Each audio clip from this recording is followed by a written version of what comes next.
There's moments where it feels good, and then well, folks, welcome to Netcruzer RC. I'm at GFX racing 128 minis, and this is the first day that I'm racing my Atomic MRT EVO. Now, this car you have not seen yet, but this is a chassis that I got through my sponsor for this year, Hobby Hideaway. It is made by Atomic RC. I do not recommend this chassis for racing. I would say go for a more traditional pan car style chassis. This one's very unique because it is a fully independent suspension car. So it has a double wishbone front suspension. It also has a double wishbone rear suspension. If you look up the specs for this car, it has like an SRX front end and a D series rear end from a drifter. They've made some changes. This is kind of what I call a part spin special car. And it's an interesting build. The build is now complete. Defective warranty issue car that I've had since been fixed, and I'm going to try and race it. So beyond the issue of the initial problem with it was the front end was very bindy and sticking, which was fixed. Most of this car, I noticed that it had a very high CG when I built it. So I did immediately threw in an option part, which is the brass chassis. So this is a two-piece brass chassis. This whole bottom plate is now all brass. That did help it out significantly. Also, this carbon front bumper that you see on here, that's essential so you save your servo from breaking. That is also an upgrade part. It does not come with it. What it does come with is all the parts so you can fit an auto scale body on. So these little mounts, it might be hard to see, but these mounts here, as well as it has the little tongue on the front so you can fit a normal Kyosho auto scale body. This is a narrow car. It's only 63 millimeters without an offset to the wheels. I have a +2 offset wheels on this car to get it out a little bit wider, but this is about as wide as you can get it. You can maybe squeeze in a 0.3 offset, high offset wheel, but this is about what you can get. So that's why I don't recommend it for racing. It's quirky, it's too complex, and it's too narrow. But I'm going to try it anyway. So I've got it set up on a 6500 kV motor, all Hobbywing. This is the Hobbywing 128 ESC, Hobbywing censored 6500 kV motor. I decided to put a 6500 in because this has a transmission. Unlike most 128 cars, this has a transmission in it with a 4-to-1 drive ratio. So I figured I'll need higher kV, as well as this is the box stock pinion it comes with, 27 tooth pinion. Speed seems respectable. I have been able to test it at 100% throttle, and it's okay. It is not able to hold its speed at 100% throttle because I'm choosing the tires that I have are not ideal. Tires in my first test is a Kyosho 20 radial, and the fronts are the brand new Kyosho Blues 2X, which are the ultra low profile, essentially a 25 ultra low profile. The servo is an AGF RC A6 V2, which is about the only brushless servo that you can get to fit in this beyond maybe one or two others. And then we have a FlySky receiver and the traditional Kyosho transponder. So I've been struggling with this car today. It's in its first race day, trying to get it around the track in two-wheel drive mod class.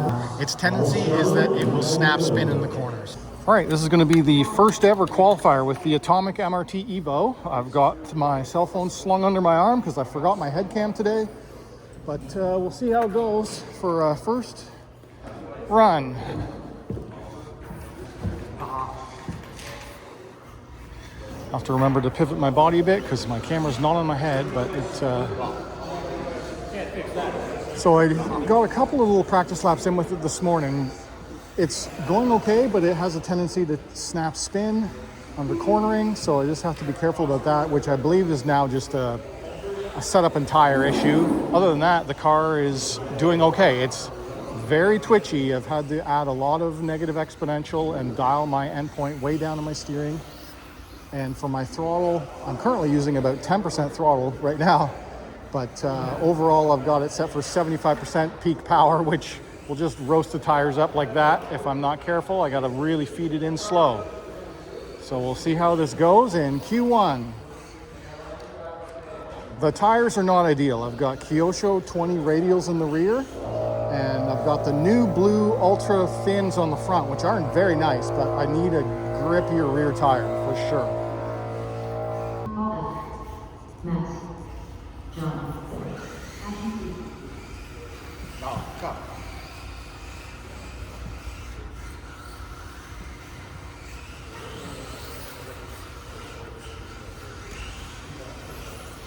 Seems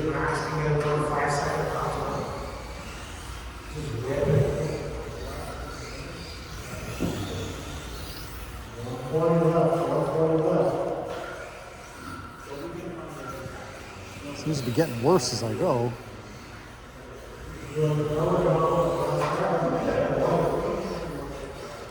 Broken. Something broke. And that's why I wanted to record Q1.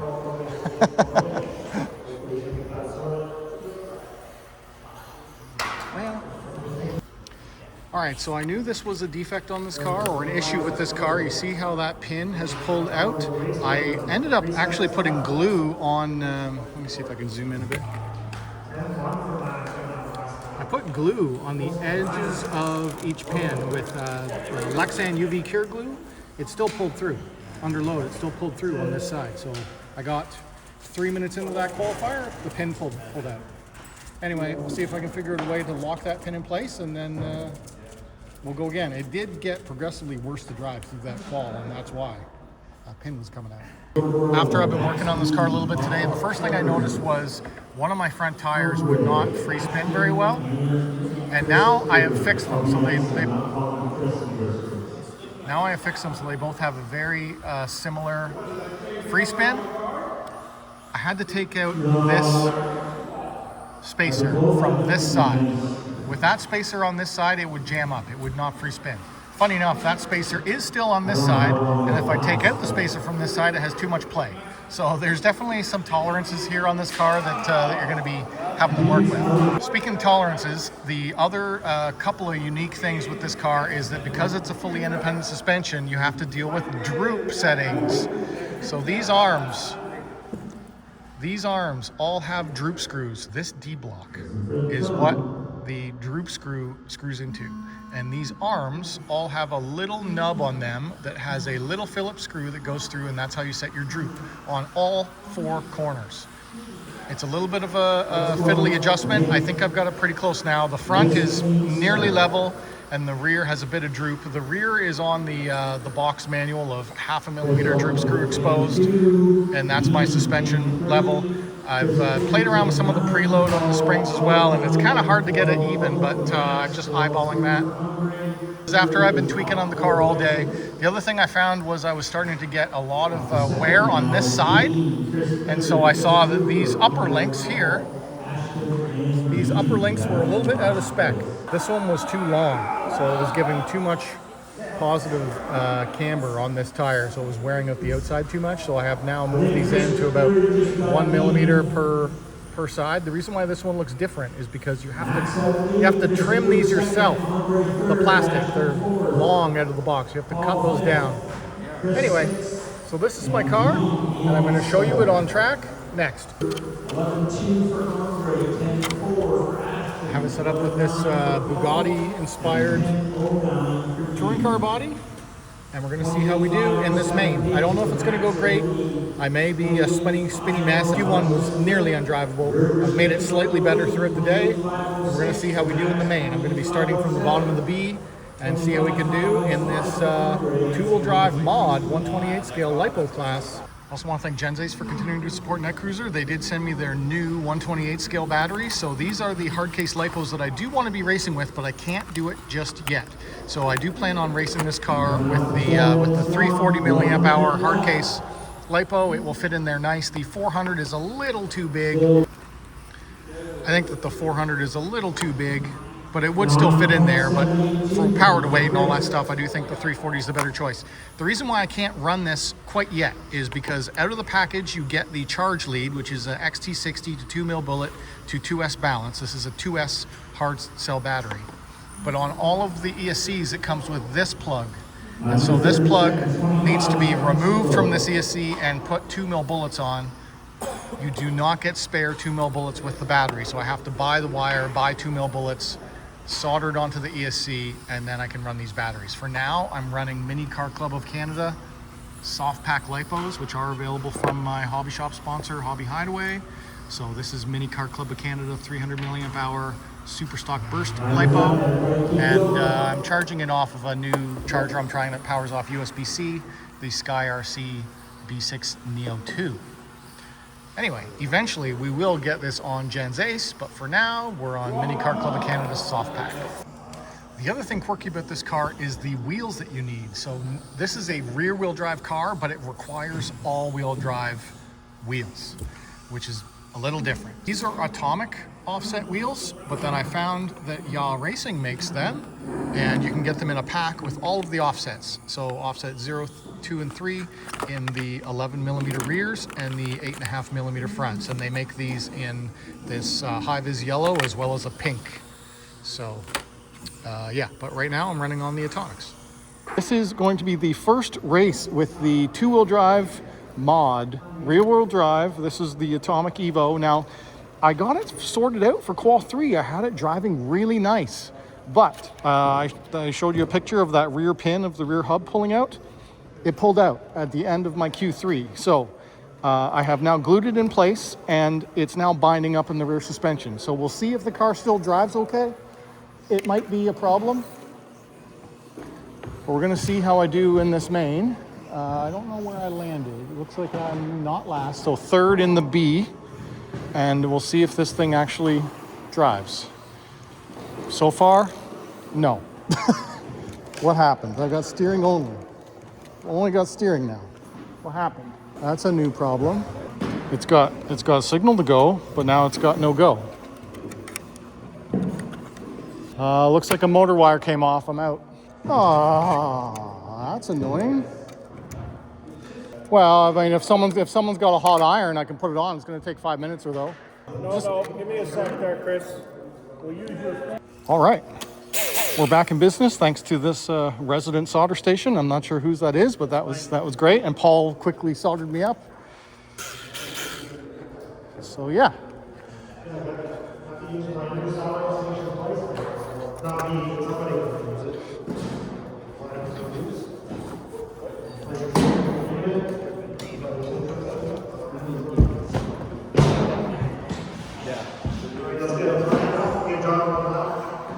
Okay, so like I was trying to say, my rear suspension is binding up now because I had to glue those pins in.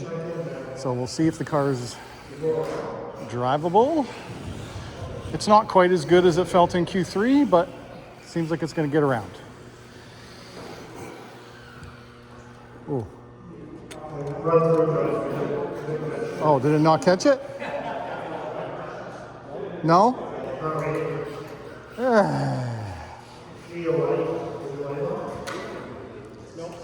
No, it's got a bad connection too. It's still got that finicky connection that we had last time, and I don't know where it is. Well, we might just have to go without it counting because it's finicky. Can we just go without it counting?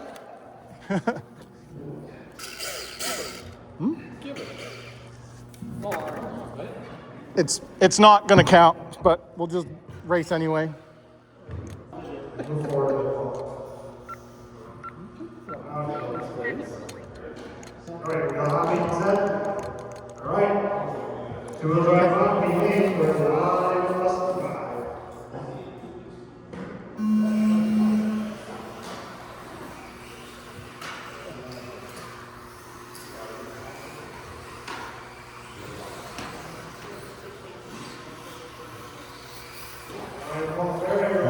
It's already hooking again.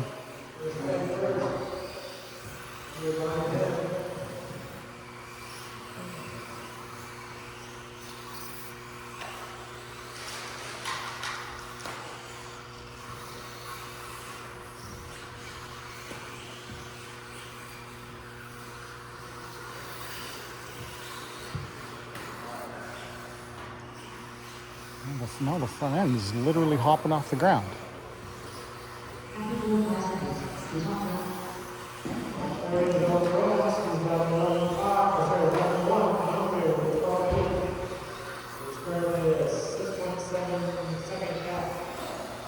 And my car's not counting.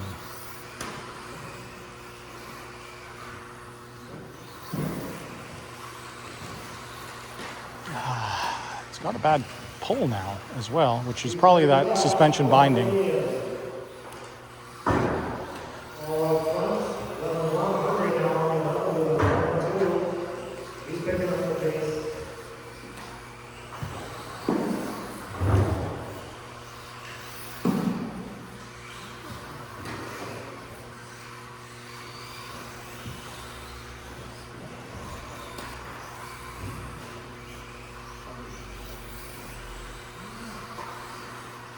feel.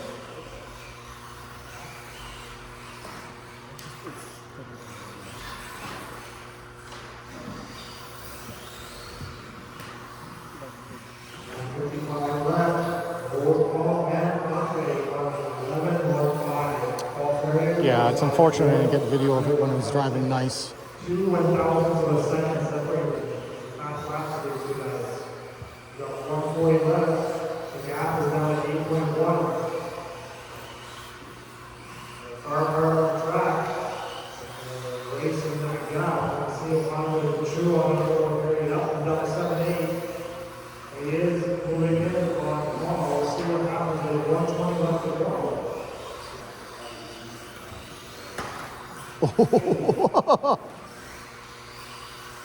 Gap is 7.0 with 45 seconds left. There's moments where it feels good, and then it turns to shit. Oh, 30 seconds now, 30 seconds. The gap is down to 3 seconds. Andre down to the 10 with a 10-9. So Andre is trying his best to hunt him down. He's doing what he can. 2.6 now the gap. Paul is managing the lead with 10 seconds left. Andre is pushing to the limit to try and get him. That's going to be time. Nicely done. the suspension is just starting to free itself up now. It's getting somewhat drivable now. My transponder wasn't working. Rear suspension was bound up. That's the first race with this monstrosity. Anyway, it can only get better from here. All right, guys, enjoyed the video. Hit that like button if you're not here. Subscribe. You want to talk to me, leave a comment down below. As always, thanks for watching. Yeah, so this is getting stuck on one of the sides. Yeah, this side is stuck up. You can sort of see that this suspension was stuck up. That's why it was driving so poorly. Is you push it up and it doesn't come back down again. You gotta have free moving suspension for the car to handle properly. So I gotta work on this car some more. That's what I'm talking about with the suspension binding, because I glued in that rear pin, and so now it has too much friction, so when I compress it won't come back down because that pin is now. You have to have your hinge pins free inside the hub, but they need to be captured where they won't slip out. That will be the thing to really figure out with this car. Anyway, got plenty of time to figure it out, but it kind of sucked for that one. Also, my transponder wasn't working because the wire disconnected from inside of the casing. Great.